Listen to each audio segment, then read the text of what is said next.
Good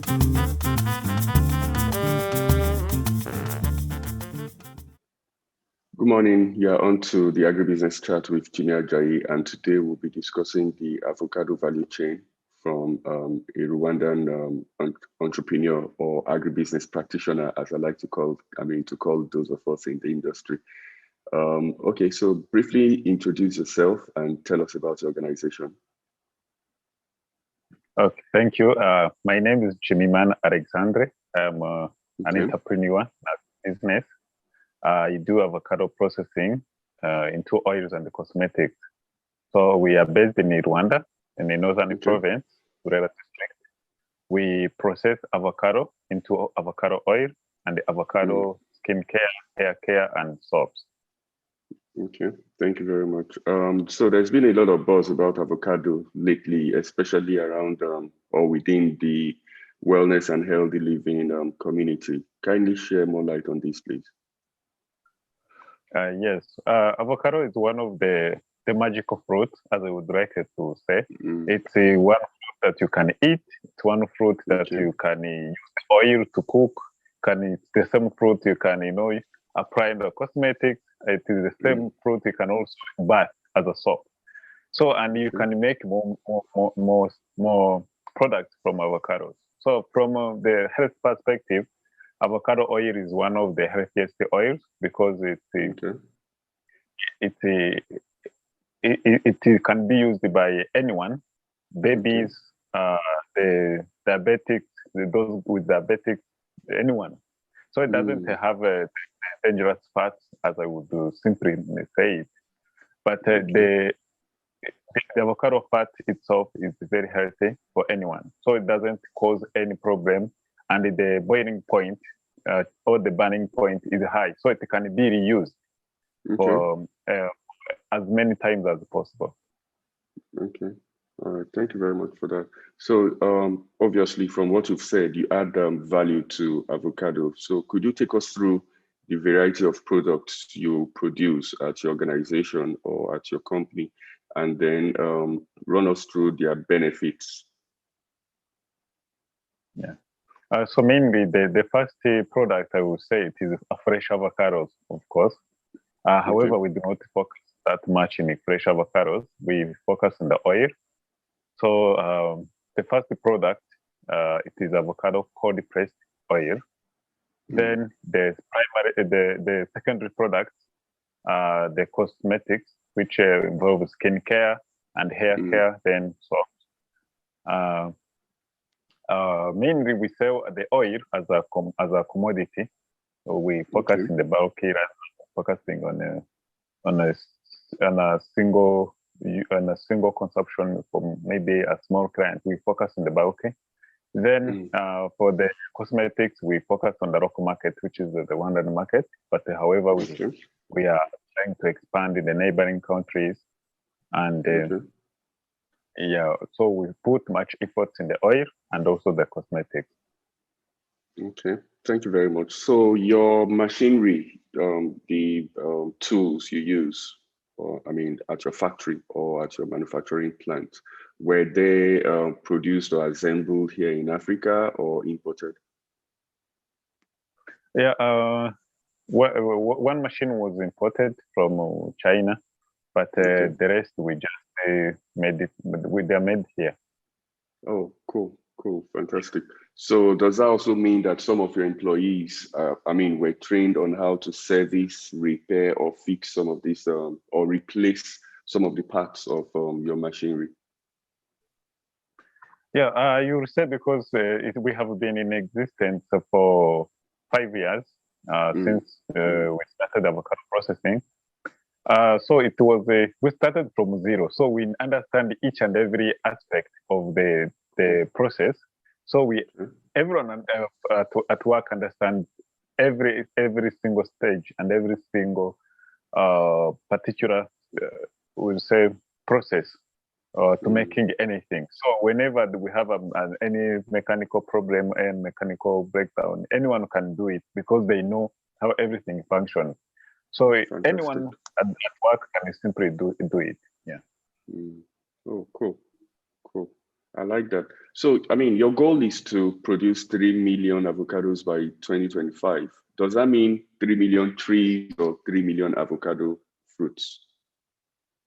No, it means avocados, avocado trees. Avocados. Avocado trees, 3 million. Yes, yes. Oh, wow. So will that be within Rwanda, or are you going to be extending that project to outside of Rwanda?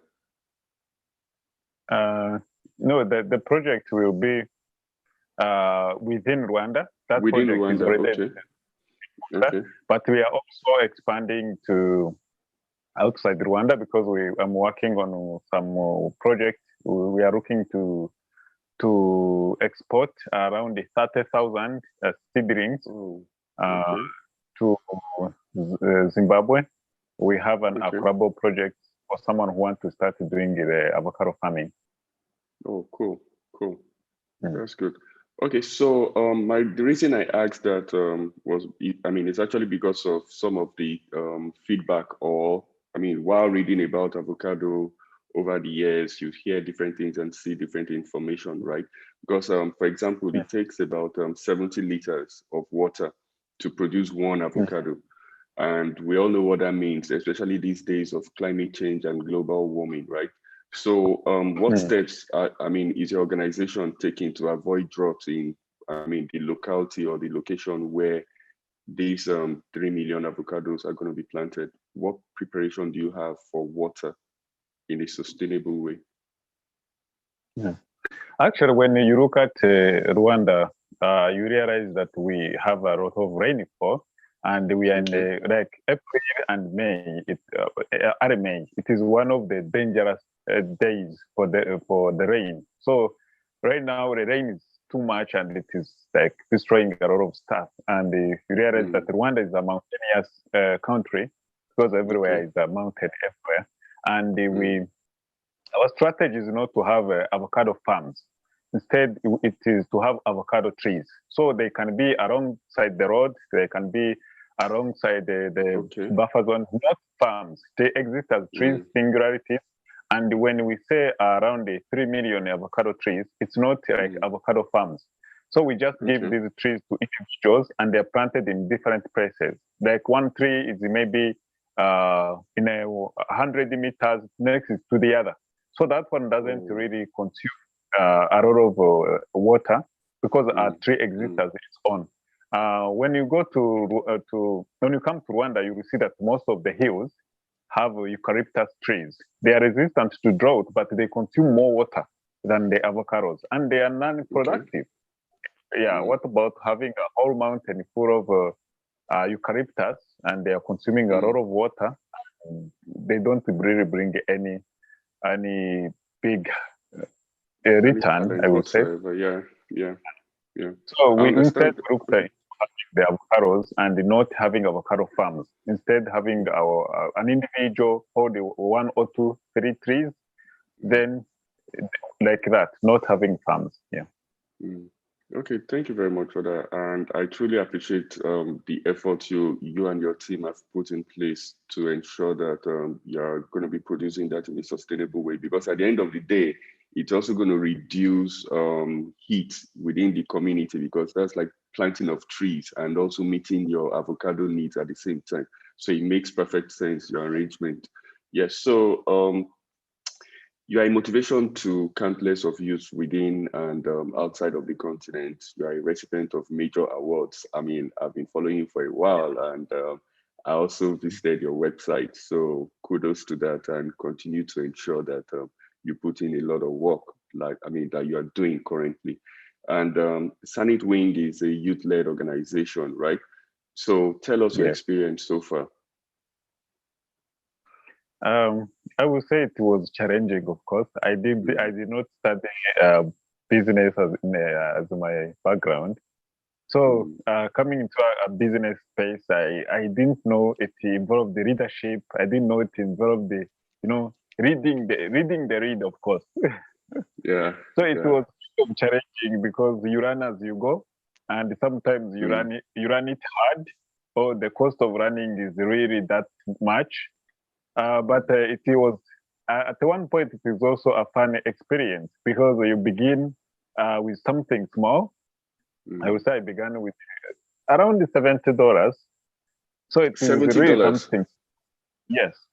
Oh, So trying to okay. forge out a business from $70, it wasn't making any sense to anyone anyway. And I could feel I had a dream, like, this is gonna be big. I didn't know how big it was gonna be, and it is gonna still grow. But still, I couldn't understand it myself. But I still had the ambitions and the drive that it will be good and it will impact more people. So it was a kind of a lonely journey in the beginning, and later on, it was a kind of leadership, and it becomes more fun because I would say, much as it made me an employer, and they also have a voice and also create a voice for others, it also made me have fun because there is nothing I love like doing what I do. And also I can be able to travel. I have really traveled the world, I would say, because of the business. Yeah. So it was a part of being fun, being challenging, and also being a kind of leadership journey, I would say. That's pretty inspiring, actually. So, I mean, you just mentioned now, told me now that you started this business with $70, and look at where you are currently from where you started from back in 2016, right? So, what would you say has kept you going all this while? I think what has kept me going is I told myself that no retreat, So I looked around and I realized that being jobless is more expensive than toiling on. So I was like, I rather toil rather than being jobless. So every time I said, if I give up now, what will I follow to? I had no option to follow. So I had no option to fail. So I kept on. Yeah, because really being jobless is more expensive than, toiling on. Yeah, I mean, you started in 2016. This is 2021. You are not new within the industry. You are not new. You are not green within the industry. And considering the amount of impact you've made and you are still making, and clearly the future is so bright for you and as well as for your organization. So I like the way you mix young men and women in your organization. Your employees, right, or your co-workers, as it were. So because these days you keep hearing empowering women. You go to various websites around the industry, you see women. But I visited your website and I saw that you have a mix of young men and women. So that's like empowering youth, not only focusing on a particular gender, because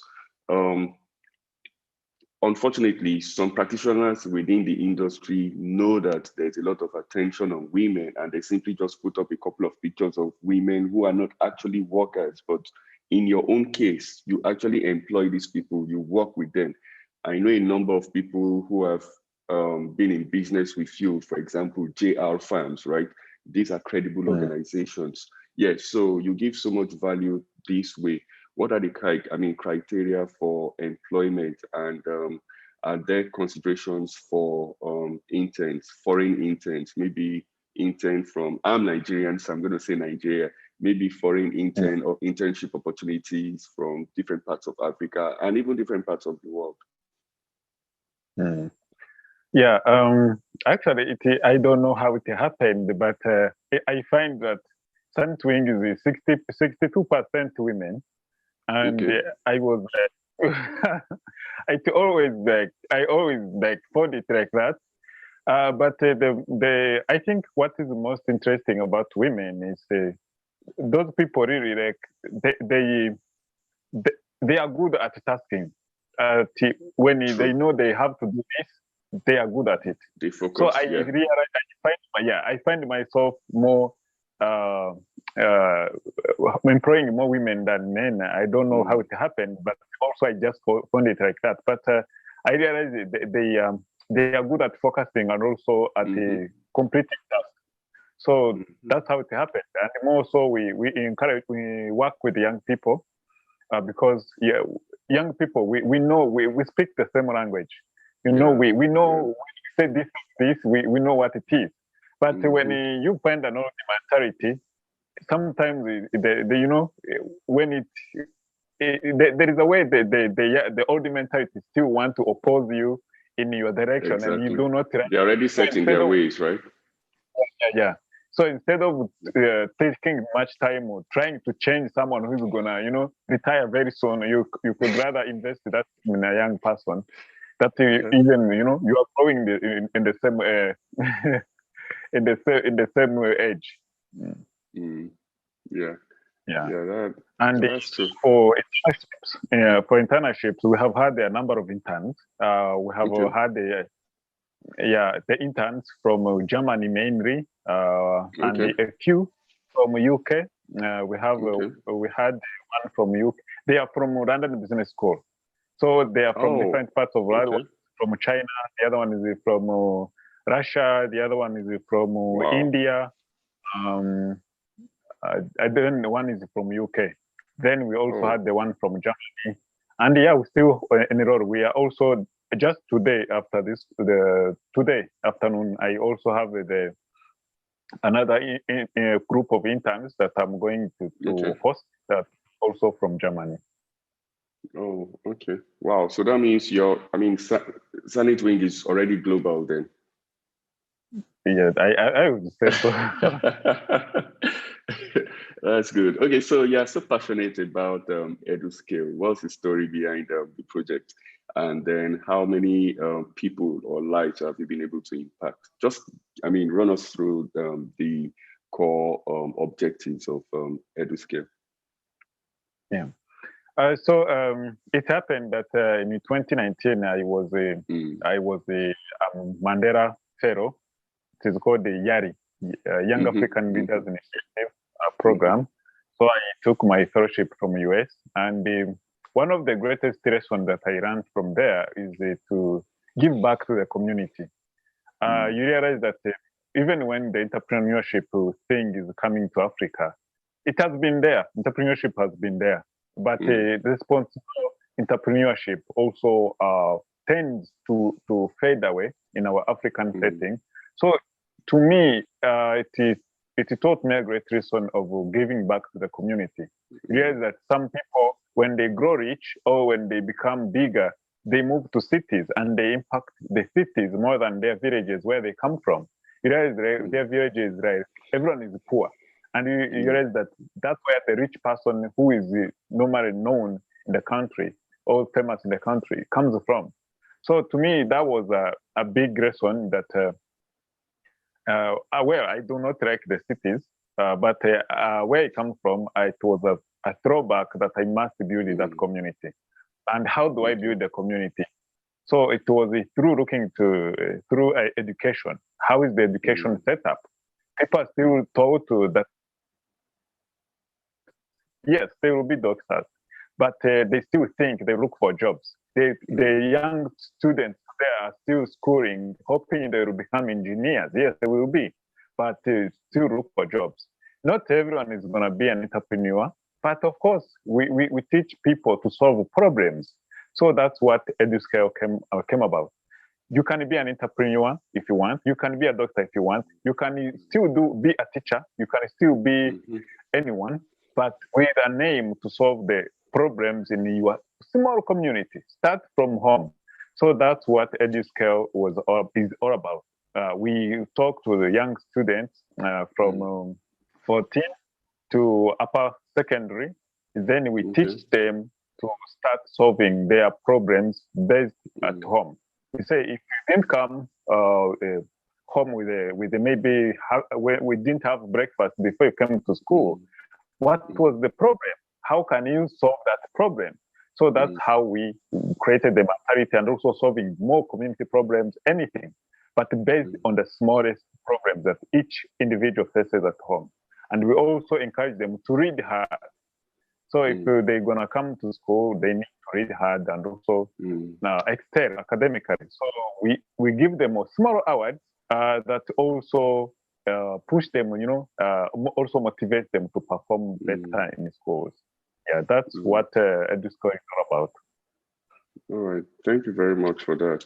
I truly appreciate that, and hopefully, when this whole pandemic is over, I definitely would want to visit, and if possible, eat some food, made with avocado oil, especially from Sanit Wing, right? Yes. Yeah. Okay. So, we'll just say that your environment has actually helped you, or propelled you, or made it possible for you to get to where you are today. In every way, has your environment completely?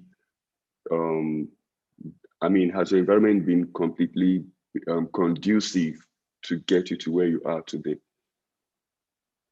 I will say yes, because the avocados were there before even I was born. They were still there. So I will say it was the primary opportunity for me to get started. Okay. And the problems were always in the community. People bathe every day. People use Vaseline and every day. So the problem and the solution were the same. Were coexisting in the same space. And they only needed me to just do some little magic around one fruit and also solve the problem. So I will say the experiment was really helpful. Okay, so your product appeals to different cadre of the demographic, the super rich, middle class, lower, everybody, right?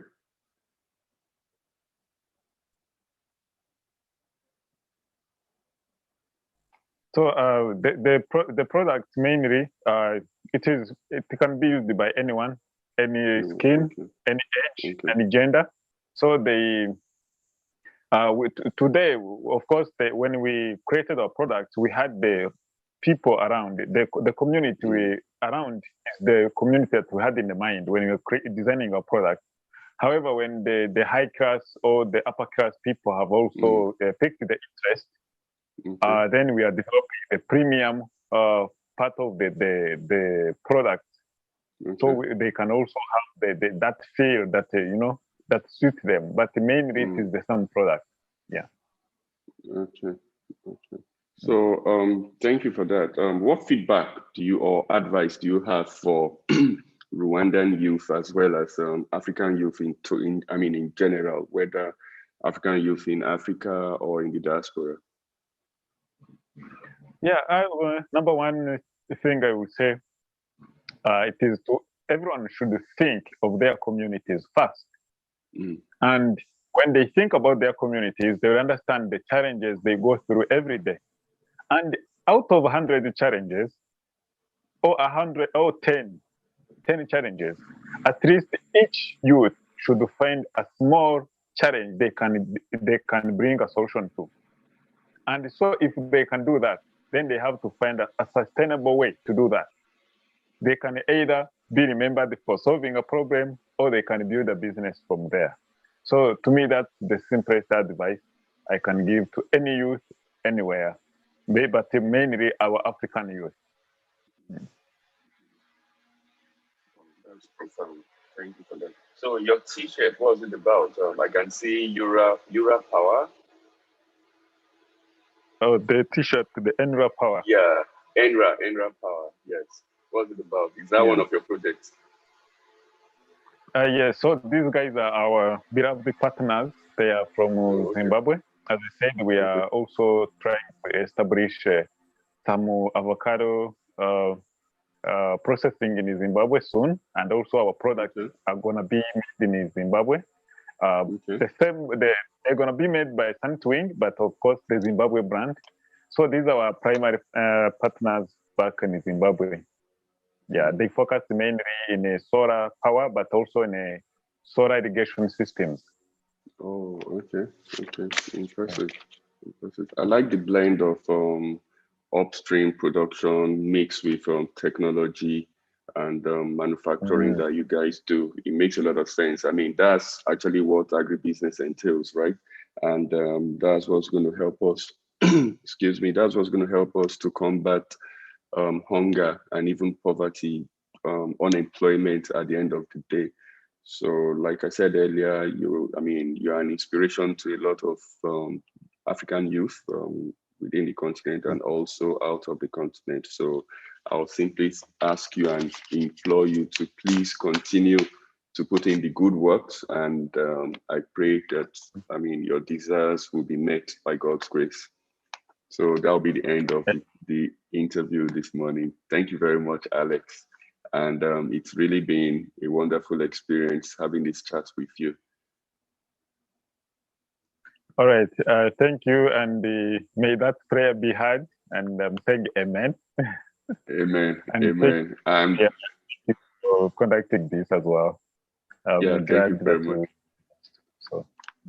Yeah, thank you very much. And when I eventually visit, please, I'm going to have my breakfast with avocado oil. All right? On you.